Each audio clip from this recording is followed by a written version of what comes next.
O título da minha palestra é A Grande Omissão das Igrejas Evangélicas é a Igreja. Sei que estou a arriscar numa generalização tão grande e, de certo modo, a apontar aquilo que parece ser um pecado tão grave. Mas peço a vossa generosidade para, durante os minutos que se vão seguir, poderem me ouvir a tentar justificar este título, a razão porque eu acredito que a grande omissão das igrejas evangélicas é a Igreja. Para quem reage a um contexto religioso que confunde igreja com salvação, há o risco oposto de tirar a Igreja da salvação. E eu creio que é isto que acontece connosco, e estou a falar no nosso contexto português em particular, pelo facto de sermos evangélicos num país de maioria católica romana, geralmente hipersensíveis a reagir em relação ao catolicismo. Portanto, nós temos tomado, muitas vezes, como reação a confundir a Igreja com a salvação, uma coisa tipicamente católica romana, nós temos caído no outro extremo, que é, sem querer, temos tirado a Igreja da salvação. Por sermos pessoas que corretamente querem enfatizar aquilo que Lutero enfatizou, que é possível estar na Igreja sem estar em Cristo, somos tentados muitas vezes a tirar Cristo da Igreja. É verdade que nós acreditamos, como diz aquele clichê no meio evangélico, que o mais importante é a relação pessoal com Deus. Nós acreditamos que o mais importante é a relação pessoal com Deus. No entanto, se é verdade que o mais importante é a relação pessoal com Deus, porque é daí que vem a dimensão coletiva e a dimensão corporativa, nós não podemos fazer um zoom do pecado dos outros e devemos agora assumir o nosso.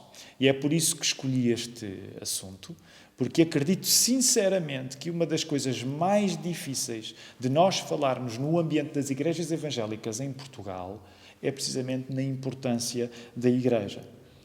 Nós, cristãos evangélicos, protestantes, reformados, seja qual for o termo que preferirem, eu estou a usá-los sinonimamente, nós tendemos a ser obcecados com a soteriologia. A soteriologia, como nós sabemos, é a doutrina da salvação. Portanto, geralmente enfatizamos muito a questão da salvação individual. E o que acontece é que nessa grande ênfase que é nossa, acabamos muitas vezes a ficar com uma eclesiologia de papel vegetal. A eclesiologia é a doutrina da Igreja. E ficamos com uma eclesiologia de papel vegetal, com uma eclesiologia residual, como se a salvação esgotasse tudo o que a Bíblia diz. Ora, é óbvio que nós vamos para a Bíblia e nesta biblioteca de 66 livros nós entendemos que a salvação é o assunto fundamental, se quisermos colocar as coisas nestes termos, mas é verdade que nem tudo aquilo que existe na Bíblia acerca da salvação se resume ao aspecto individual da salvação. Aliás, como é que é possível lermos o Novo Testamento e tomarmos a Igreja como um assunto que cada um faz à sua maneira, de acordo com as suas preferências? E eu acredito que, não sendo essa a nossa intenção, é muitas vezes isso que está a acontecer.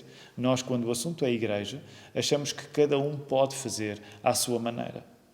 E, no entanto, nós evangélicos seremos pouco sólidos sempre que mantivermos uma eclesiologia tão frágil, uma doutrina da Igreja tão frágil, que infelizmente é isso que eu acredito que nos caracteriza quando o assunto é a Igreja e quando o assunto é a omissão da Igreja. Se é certo que nós não somos salvos pela Igreja, nós acreditamos que ninguém se salva por pertencer institucionalmente à Igreja, e nesse sentido demarcamo-nos das afirmações católicas que equivalem a pertença à Igreja com a pertença a Cristo. Nós afastamos dessa afirmação, mas isso não significa, o facto de nós não acreditarmos que somos salvos pela Igreja, não significa que nós somos salvos sem ser para a Igreja. Portanto, as duas coisas existem. Nós não somos salvos pela Igreja, mas nós não somos salvos sem ser para a Igreja. Não faz sentido nós termos uma vida cristã em que a Igreja não é fundamental se na vida eterna nós vamos viver nela. Interessa, por isso, compreender rapidamente algumas das muitas e substanciais diferenças que existem entre protestantismo e catolicismo e que traduzem compreensões bem distintas acerca da relação que existe entre Cristo e a Igreja. E eu não quero levar muito tempo nisto, mas agora temos de entrar teologicamente um pouco mais em profundidade para compreendermos algumas das diferenças.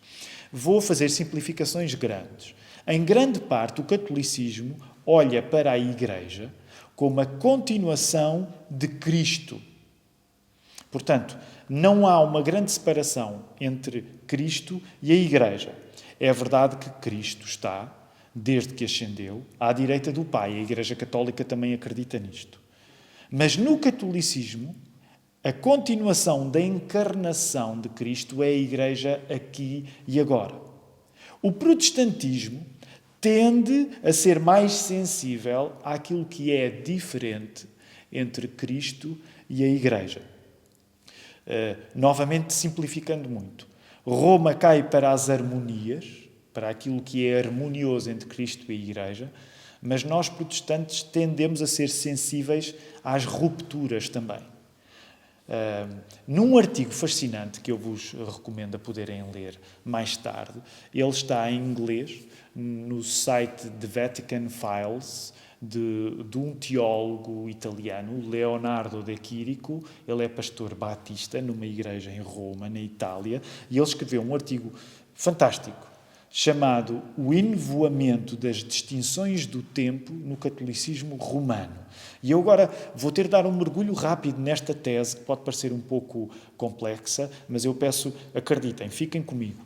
Basicamente, o Leonardo De Chirico diz assim: o catolicismo romano criou uma separação crucial nos limites entre o apax e o malon. E agora que eu comecei a falar grego, que a coisa vai piorar. O que é que quer dizer o apax e o malon? O apax é a palavra grega que designa aquilo que é feito de uma vez por todas. Portanto, o está consumado. E o malon é a palavra grega para aquilo que é feito para todo o sempre e que está em progresso. Então, diz Leonardo de Quirico que o catolicismo romano criou uma separação crucial no limite do apax, aquilo que está feito de uma vez por todas, e o malon, que é o tempo que está em continuidade, em progresso. Através, como é que esta separação foi feita? Diz-nos Leonardo de Quirico, através da sua compreensão da Igreja como continuação da encarnação. Sobretudo nas doutrinas da Eucaristia e da Revelação. Final de citação. O que é que isto tudo quer dizer? O Quirico continua a explicar. O gesto de destruir a natureza única e definitiva da encarnação, com a sua conclusão gloriosa na ascensão, implica a transferência da missão do Filho de Cristo para a Igreja, derrubando o apax, o tempo de uma vez por todas, da encarnação, a favor da continuação, da sua continuação através da Igreja. As prerrogativas de Cristo são alinhadas com as da Igreja. A mediação única de Cristo torna-se e dobra-se à mediação da Igreja. A autoridade régia de Cristo é absorvida no poder jurídico da Igreja. A revelação final de Cristo é consequentemente administrada pelo ofício magisterial da Igreja e, tendo em conta que também abarca a tradição oral, resulta frequentemente noutras verdades que não são atestadas na revelação bíblica. Eu sei que foi uma grande citação, eu vou arranjar maneira de colocá-la aí por escrito nos comentários para vocês terem mais tempo para meditar nela. O que isto quer dizer é que a Igreja Católica absorve da encarnação de Cristo no seu poder institucional. E essa é a razão que serve para que nós, enquanto evangélicos, apontemos no catolicismo o atropelo da dimensão coletiva, o atropelo da dimensão individual pela dimensão coletiva. Ora, eu espero que isto não tenha ficado muito lá em cima. Há espaço na experiência cristã, na revelação bíblica, para as duas dimensões. Para aquilo que tem a ver com a natureza individual da salvação, porque cada pessoa é salva individualmente, e com as dimensões coletivas dessa salvação, sem dúvida. Nós não queremos criar necessariamente uma dicotomia hostil entre estas duas coisas. Mas para nós, com a Bíblia aberta, de facto chegamos à conclusão que uma conversão à Igreja não é necessariamente uma conversão a Cristo. As duas coisas não são sinónimas. Há várias razões para, ao longo de todas as Escrituras, reconhecermos que o ideal é estas duas coisas estarem juntas, a dimensão individual e a dimensão coletiva. Mas ainda assim, quando nós lemos as Escrituras, notamos conflitos constantes, desde o início do Velho Testamento até ao final do Novo Testamento, entre aquilo que pode ser uma adesão pessoal à fé em Deus e a materialização dessa fé junto das supostas autoridades oficiais da fé. Vamos tentar dar carne a esta ideia. Nós vemos que nem sempre a adesão individual a Deus corresponde à autoridade legítima das pessoas que deveriam representar Deus. Isso no Velho Testamento vê-se, por exemplo, nos vários conflitos que existem entre profetas e reis. No Novo Testamento vê-se, por exemplo, entre os vários conflitos que existem entre Jesus e as autoridades religiosas do seu tempo. E mais, na própria Igreja, nas cartas do Novo Testamento, em nenhum lugar nos é dito que essa Igreja fica isenta do mesmo perigo de, representando Cristo, poder cair em erro também. Esse é um erro, essa é uma possibilidade. Não é pelo facto de nós representarmos Cristo que estamos isentos de errar. Por isso mesmo, nós acreditamos que há uma diferença entre a adesão individual e a adesão coletiva. Que uma coisa é converter-se a Cristo e outra coisa é converter-se à Igreja. Nesse sentido em que diferenciamos estes aspectos que no catolicismo romano, que é a nossa cultura maioritária em Portugal e nos países de língua portuguesa, tende a ser confundido. Espero que ainda estejam comigo. Para nós, que somos cristãos evangélicos com a Bíblia aberta, não fica difícil reconhecer que, assumindo todas estas diferenças, muitas vezes nós estamos a cair ao outro extremo oposto, que é termos a Igreja como um extra, a possibilidade de um extra. Não levem a mal esta figura, ela nem sequer está escrita na minha palestra, mas eu não consigo resistir a usá-la. Às vezes estou a caricaturar, se calhar não é uma caricatura nada bonita, mas às vezes nós, evangélicos, olhamos para a Igreja como se fosse o ketchup que nós podemos usar nas batatas que compramos, nas batatas fritas que compramos. Se quisermos, usamos, se não quisermos, usamos. Porquê? Porque o importante é a relação pessoal com Deus. Então vamos por partes. Acontece que a Bíblia diz que a Igreja é aquilo que se pode definir como o corpo de Cristo. E caímos numa triste ironia, que é, hoje, o assunto da importância da Igreja poder ser, em tantas igrejas, o assunto mais difícil de pregar. Topem lá o triste paradoxo. Esta é a minha convicção. O assunto da importância da Igreja pode se tornar o assunto menos popular de ser pregado à Igreja. A eclesiologia, a doutrina da Igreja, torna-se um tema anorético entre os evangélicos, sem força sequer para levantar uma pena do chão. A Bíblia é clara acerca do que a Igreja é. A Bíblia é clara acerca do que a Igreja deve fazer. A Bíblia é clara acerca do modo como a Igreja deve fazer, o que tem para fazer. Não estou com isto a dizer que tudo está escarrapachado na Bíblia, de que todas as questões de ordem prática estão na Bíblia, não é isto que eu estou a dizer, mas nós temos na Bíblia aquilo que é suficiente para entender aquilo que a Igreja é, o que ela deve fazer e o modo como ela deve existir.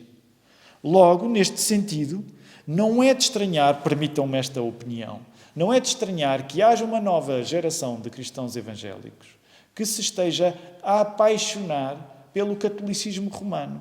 E porquê é que eu digo isto? Porque vem do lado do catolicismo acontecer coisas que não vêm nas suas igrejas evangélicas. Permitam-me uma tese, não têm de concordar comigo nisto. O movimento carismático de há 30 anos, em grande parte, atraía pessoas porque dava a ideia que o Espírito Santo estava a fazer lá, no movimento carismático, alguma coisa que não acontecia na minha igrejinha. Curiosamente, 30 anos depois, isto já não acontece, se calhar, tanto com o movimento carismático, mas com a Igreja Católica, porque parece que a Igreja Católica tem o Espírito Santo a fazer alguma coisa lá que nós não temos cá nas nossas igrejinhas. Então, reparem, é cómico isto. O movimento carismático desta nova geração é, em termos de exteriorização, o oposto da geração anterior. Porque os antigos, quando se tornavam carismáticos, queriam loucura, não levem a mal. Os novos querem liturgia. Então parece que, de repente, por conta da nossa eclesiologia ser tão frágil nas nossas igrejas evangélicas, há cristãos evangélicos a apaixonarem-se por aquilo que supostamente existe na Igreja Católica que nós não temos aqui, que é uma concepção mais robusta daquilo que a Igreja é. Ora, eu acredito que a Igreja Católica não tem uma concepção mais robusta do que a Igreja é. Digo isto com respeito, eu acredito que a Igreja Católica tem até uma concepção mais abusiva do que a Igreja é. Não é a intenção deles, mas eu acredito que na prática é isto que acontece. Ora, convém que nós resgatemos o valor da Igreja nas igrejas que têm a Bíblia aberta para compreender o que a própria Igreja deve ser. Quero terminar, mesmo mantendo estas distinções que existem entre Cristo e Igreja, nós podemos afirmar uma coisa que se calhar dita num contexto evangélico, às vezes pode surpreender alguns, não deveria, que é, se tu não vives na companhia da Igreja, tu não vives na companhia de Cristo.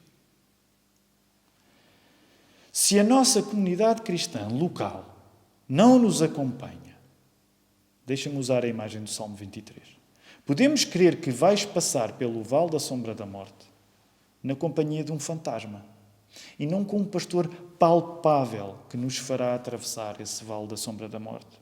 O pastor Jesus pastoreia-nos através das trevas desta vida, através da Igreja. É importante insistir nesta tecla, porque é sobretudo nas circunstâncias de trevas que nos será dada graciosamente a luz de compreendermos como Cristo nos acompanha através da Igreja. E daqui lanço uma tese. Sabem que eu acredito que muita da fragilidade eclesiológica, muito daquilo que no meio evangélico não é valorizado acerca da doutrina da Igreja, está relacionado com sofrimentos que muitos de nós ainda não vivemos. Porque quando nós sofremos, nós somos graciosamente habilitados da capacidade de reconhecer que Jesus está connosco através do Espírito Santo pelos meios de graça que nós obtemos na Igreja, na companhia da Igreja. Soframos um pouco e nós veremos como Cristo só pode ser sentido através da nossa pertença à Igreja. E é aqui que eu quero terminar mesmo. Na minha experiência pastoral, nenhum assunto foi tão difícil de pregar a esta igreja que eu amo, a Igreja da Lapa, onde estamos agora, como a importância da Igreja. Aqui há uns 2 anos preguei uma série sobre eclesiologia, foram 4 sermões, e foram daqueles sermões em que preguei contra mim, contra todos, contra o mundo inteiro, mas era um assunto muito importante. A Igreja toma hoje a Igreja como um incómodo. E agora não estou a falar da Igreja da Lapa em particular, que tem sido muito generosa e paciente comigo, mas a Igreja, estou a generalizar, a Igreja hoje toma a Igreja como um maior incómodo. As pessoas dentro da Igreja estão prontas a acreditar que Deus possa tudo, Deus pode tudo, exceto confiar e fazer-se real na presença de uma comunidade tão falível de pessoas, que é isso que a Igreja é. É fácil odiar a Igreja, e eu sei que provavelmente as pessoas que estão a ouvir têm um propósito de odiar a Igreja, mas permitam-me dizer desta maneira, é fácil odiar a Igreja porque a Igreja está cheia de gente tão facilmente odiável como nós somos e não admitimos. É muito difícil para nós admitirmos que a Igreja exista na mesmíssima lógica em que Cristo encarnou, Deus feito gente. Se é certo que nós acreditamos que esta gente da Igreja não é Deus, não temos como negar o que a Bíblia nos diz, que Deus está objetivamente na Igreja, através do Espírito Santo. O nosso pouco amor pela Igreja revela que o amor que julgamos ter por Cristo é muitas vezes um amor virtual, não palpável como a encarnação exige. E nós estamos numa época, qualquer domingo serve para afirmar a encarnação, mas estamos numa época onde a encarnação, de certa maneira, se torna um assunto ainda mais sublinhado, porque estamos na caminhada do Advento para o Natal. A verdade é que de cada vez que eu sou tentado a odiar a Igreja, odeio Cristo também, ainda que involuntariamente. Eu não preciso ser católico romano e, por exemplo, acreditar na transubstanciação, como não acredito, para saber que Jesus está objetivamente presente na minha vida, também através da minha presença física na Igreja. Há pouco tempo falava com uma pessoa que cresceu no mesmo contexto evangélico do que eu e tentava explicar-lhe que hoje em dia uma das diferenças que existe entre mim e esta pessoa é que hoje eu tomo o compromisso com um corpo local organizado, com uma igreja local organizada, se quisermos usar institucional, parece um palavrão, não é palavrão, uma igreja instituída, no fundo a imagem da igreja no Novo Testamento. Eu hoje tomo essa igreja e a minha presença física nessa igreja como uma característica completamente objetiva da minha fé. Não é só subjetiva, é completamente objetiva. Pertencer a uma igreja e estar nela é da mesma ordem de importância de crer em Cristo. Não sendo causa, é certamente uma consequência. Concordar com cristãos que volta e meia se tornam a minha companhia quando eu frequento a igreja deles, não é pertencer à igreja. Pertencer à Igreja é da mesma ordem do convívio dos discípulos com Cristo. Pertencer à Igreja é da mesma ordem do convívio entre os crentes nas igrejas do Novo Testamento. É da mesma ordem da encarnação. É uma coisa de carne e osso. É triste que, enquanto evangélicos, nos sintamos na necessidade de afirmar algo que já deveria ser uma bênção para nós há muito mais tempo. Para terminar, quero apenas sugerir 3 textos que podem ser lidos com uma lente eclesiológica e que, pelo menos na minha vida, tem sido bênção. O primeiro, como citei, é o Salmo 23. O desafio é, olha para a presença do pastor nesse salmo, no Vale da Sombra da Morte, através da tua pertença a um corpo local, que é a Igreja, o corpo de Cristo. Outro texto bíblico que quero sugerir que leias com uma lente eclesiológica.